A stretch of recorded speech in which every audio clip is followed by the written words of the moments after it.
G'day everyone, Scott here from One Green Thumb Gardening in Toowoomba. Today I just wanted to talk about lawns and grass. So we're going to go through what I believe is the most important four, which is your watering, mowing, fertilize and spraying. So I'm going to show you exactly what I use and what I do to look after my lawn and all my customers' lawns, and what you can do for your lawn to have a beautiful lush green lawn and have it for the long term, not just try and whack on some Crop King 88. You have a beautiful lawn for 3 months and then she's just a dead wreck again. So we'll go through that. So the first thing was water. If you think your lawn needs more water, you can't overwater it.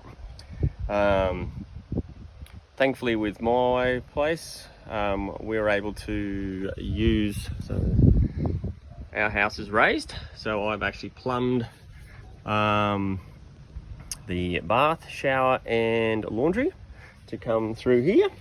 So it's just finished in the washing machine. So every Saturday there's about 600 litres of water that gets pumped out. So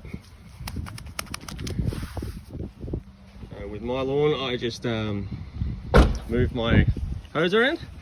But yeah, the biggest mistake I see a lot of people do is not put the water on. Now, if your lawn is very sparse with lots of dead patches, you need to water in the middle of the day. That soil can heat up to 50 degrees. It's quite amazing how hot soil can get. So if you can imagine let's rip one out. All right, so here's your grass trying to grow. Now the concrete is bare dirt, and that's how you've got these tiny little roots. So if you've got bare dirt and it's heating up to 50 degrees, it'll actually just shrivel these roots. And then you sort of have to get the grass as a mass to move across to cover the bare patches. So if you water in the middle of the day, I usually set up hoses at 11 o'clock, and 3 o'clock. You only want 5 minutes. You just want enough to keep the top layer moist and cool. That's all you want to do. Whether it be soaker hoses or just general hoses. By taking that temperature down and just keeping it moist, your recovery time is double to triple. And then of course, then you don't need to use as much water in the long run, which I'll show you in a patch in my lawn. I shall do that now.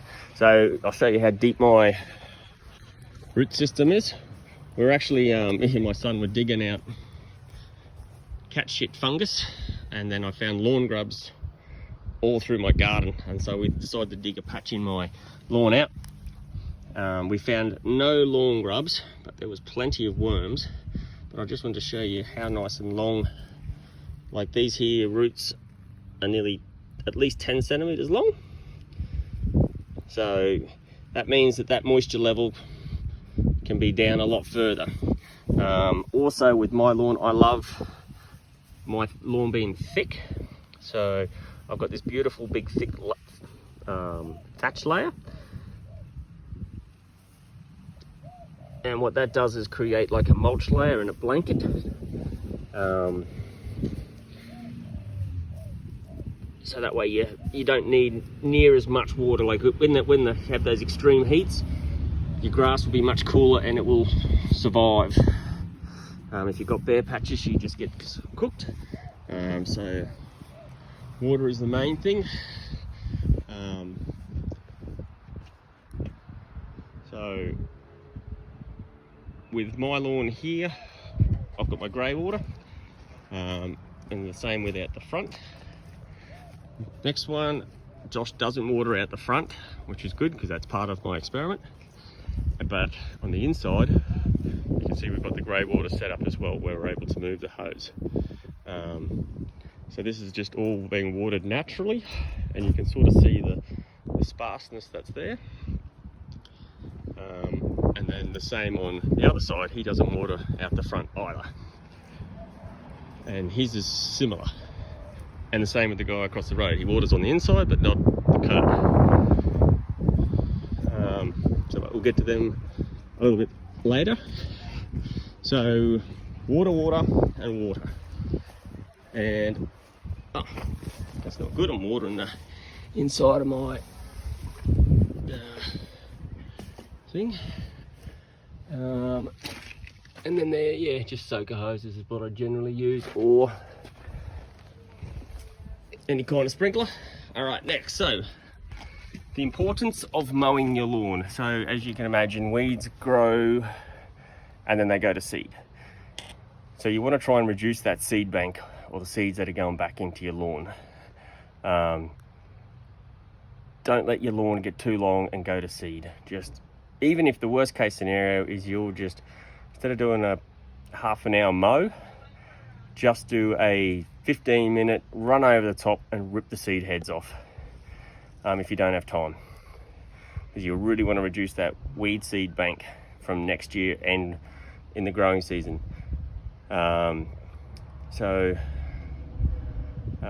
Regular mows are really important. Generally you can get away, like I mow my lawn only because I want to, twice a week, but most of my customers is every 2 weeks, 2 to 3 weeks. And then fertilizer. Fertilizer is another very important aspect. So with me, I like to use the more organic fertilizers and use as locally as I can. I can't rave enough about Earthlife. So they are a Toowoomba based company who've been here 35 years. They're just over near the pound. So this one here, you'll notice it's called Pasture Blend, and it's also 40 kg. So I buy that just because of the bulkness, although you will notice that you can buy it from 5 kilos up to 25 kilos. And then it's called Lawn Blend. It's just because of the bulkness that it's called Pasture Blend. That's why when I talk Lawn Blend, that's technically what it is. So your Earthlife, it's all about the conditioning of your soil. So it's used more of a rock.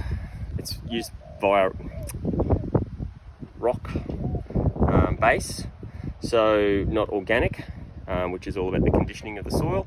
And then I use my Eco 88S, which is like dynamic lifter, which everyone sort of knows. The Eco 88S is a professional lawn and garden fertilizer. Australian owned and made. It's made here in Queensland. So I love using that because that puts the organic side of things back into your ground. And then I also use a synthetic one, which is my impact fertilizers, which I used for a long time. They sort of give that real instant bang because they can break down twice as quick as an organic one. So depending on the lawn, sometimes I use all 3 products to give the quickest effect, but also long lasting. They all work out at exactly the same price. So say, we'll start with impact. It's $25 for 25 kilos at 100 grams per square meter, which works out exactly the same as a $48 bag of Eco 88 for 25 kilos at 50 grams per square meter. So it works out exactly the same price. And Earthlife works out, so I pay what, $60 for 40 kilos, and it's also 50 grams per kilo, sorry, 50 grams per square meter. And then I use this fertilizer spreader on wheels, and I also use my ag lime, so that way I can tell exactly where I've been, because it's, I did have, so it's white. So what it does is you can leave you know exactly where you've been, because when you use your Earthlife, it's like this grey powder. So if you put that through this guy, it just turns it to talcum powder and dust, and you don't get any on your lawn. So when you're using your Earthlife, and even with this one here, he's really fine.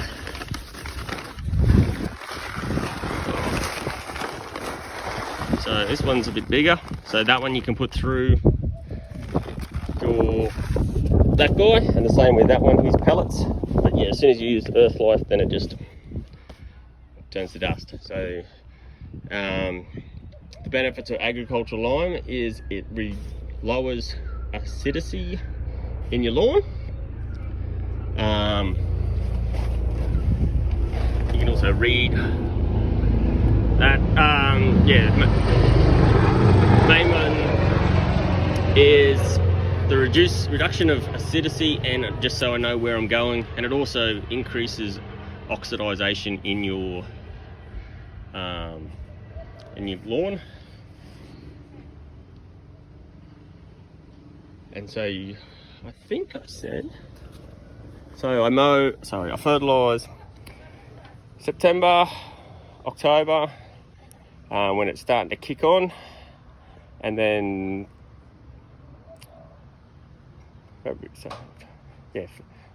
January, February, and then again April, May.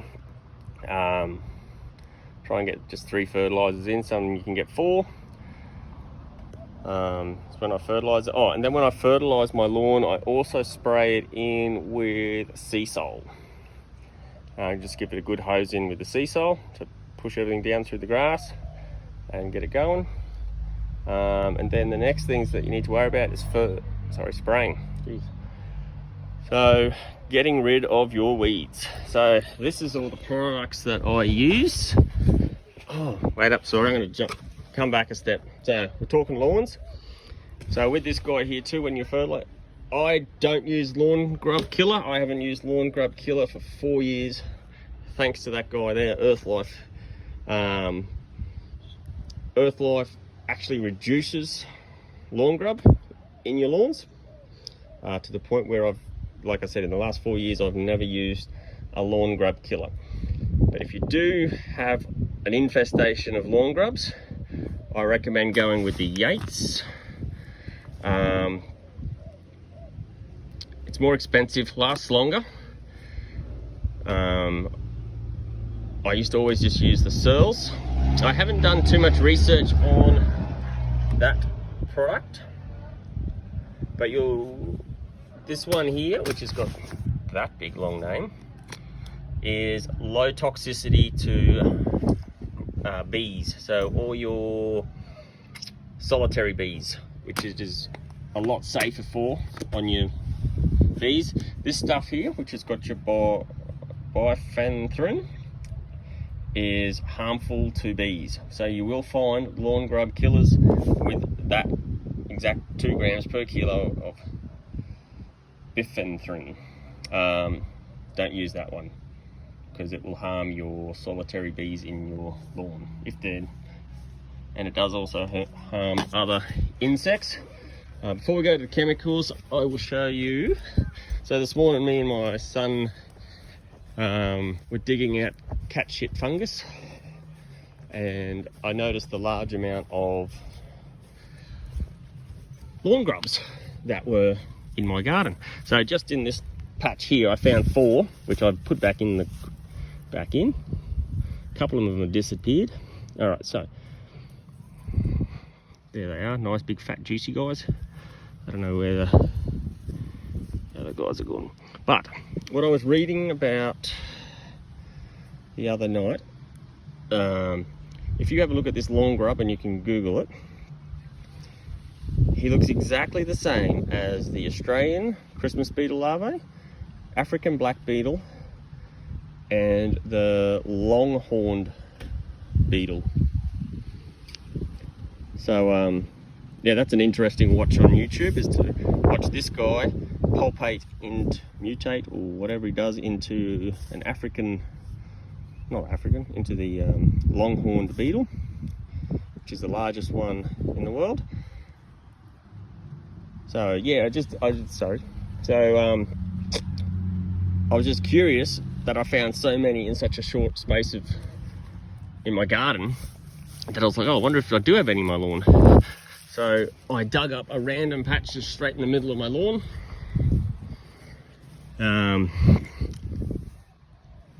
I dug down a fair way, And then spray. I spray every 6 weeks. And whenever I do a customer's lawn, I generally spray every second time. Depending on how frequently I mow, of course. Come the growing season, yeah, usually about that every month, 2 or 3 mows. So with every single spray I do, I use this guy. He's called Breakdown Plus. He used to be called Degerminator. It's basically an acid that breaks down your thatch and organic material, but also makes I believe that it breaks down the node on your seed. I have sort of experimented chucking seeds into soil, then spray it with this and then try to get them to grow, and they don't grow. So with every single, whether I'm using Roundup or dicamba or whatever, if I'm doing the lawn or weeds, I always use this guy in every spray. And so in the first year I can get an 80% reduction of weeds, new growth of weeds, and on the second year you're down to about 90% weeds, and so then on about the third and fourth year you're just always maintaining weeds. And I also always put in my sea soil as I killing the weeds, I'm feeding my lawn, so I always put in so this is 1 to 2 mil per litre, so on a 6 litre pack I'm using 10 mil, and then I use 20 mils of this guy per 6 litre pack, my spray bottle. Then I always use my deluge wetting agent, which sort of spreads, so it spreads the agent across the leaf, so it helps the chemical to sit on your leaf or on the grass or whatever you're spraying, and then get absorbed into the plant for better results. Now, I did have a cheat sheet. Where did I put it?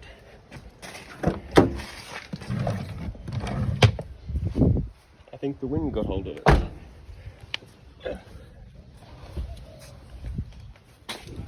Okay.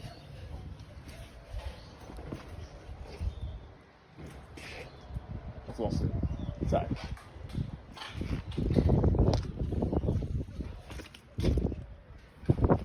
Alright, I've lost my cheat sheet. So basically, there it is. Over there.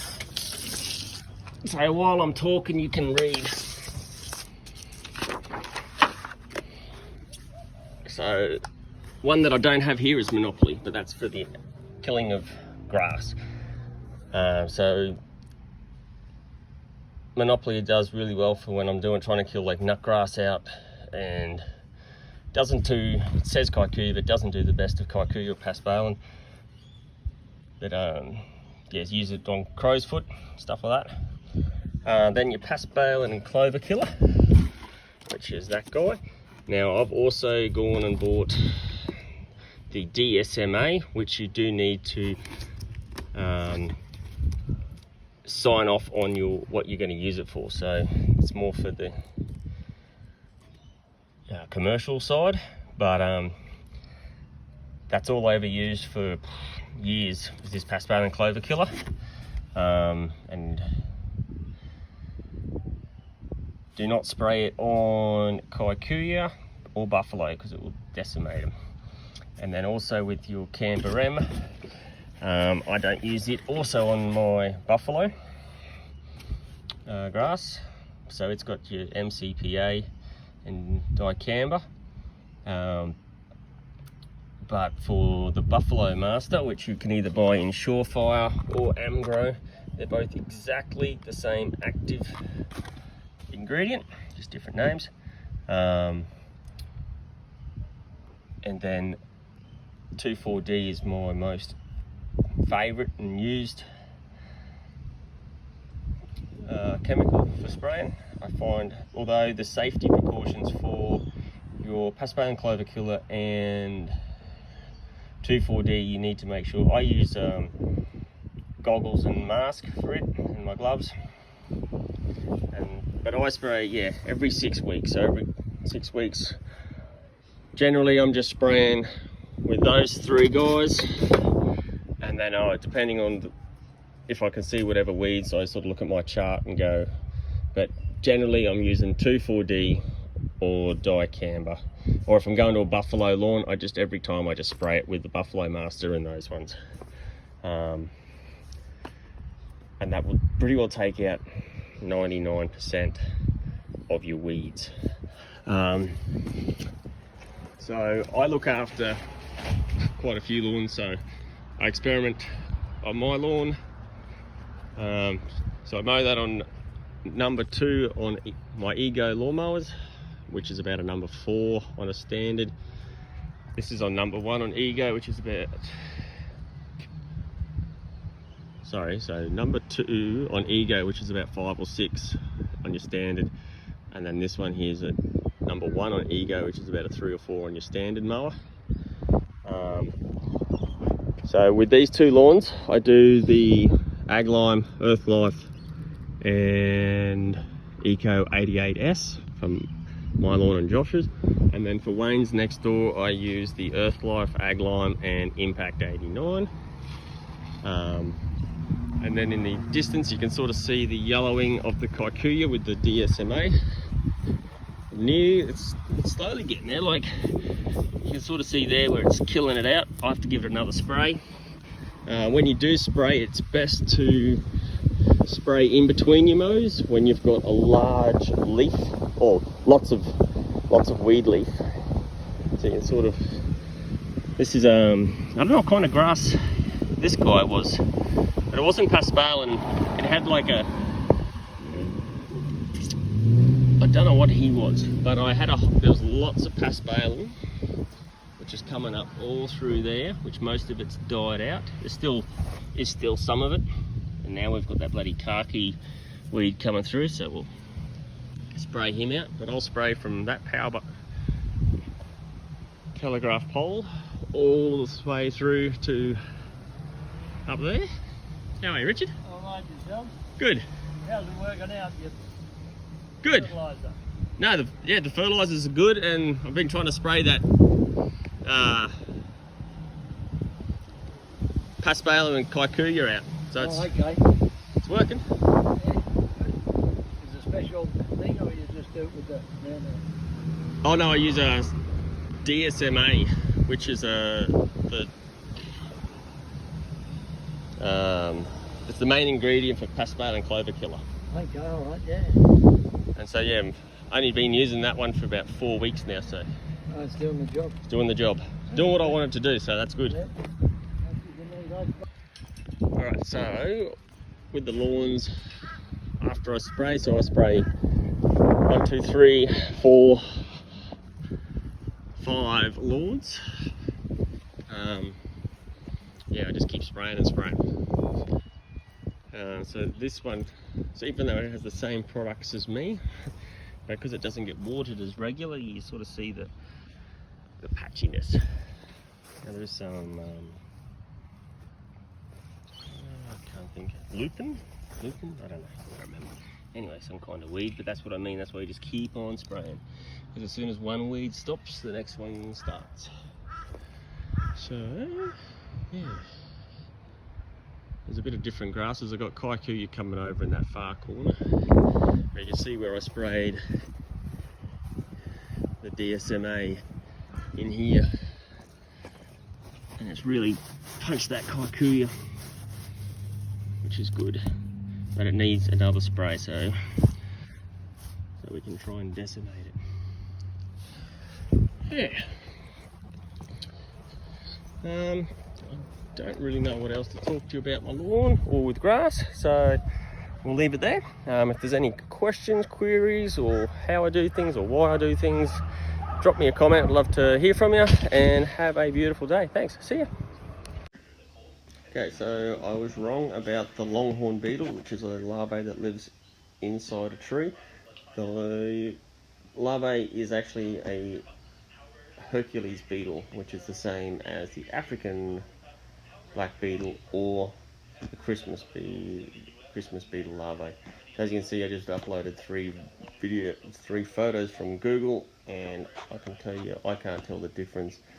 I did read an article about the decimation of the Australian Christmas beetle due to us trying to kill our lawn grubs, which is the same thing, so it's a bit sad. Anyway, thank you for watching and have a wonderful day.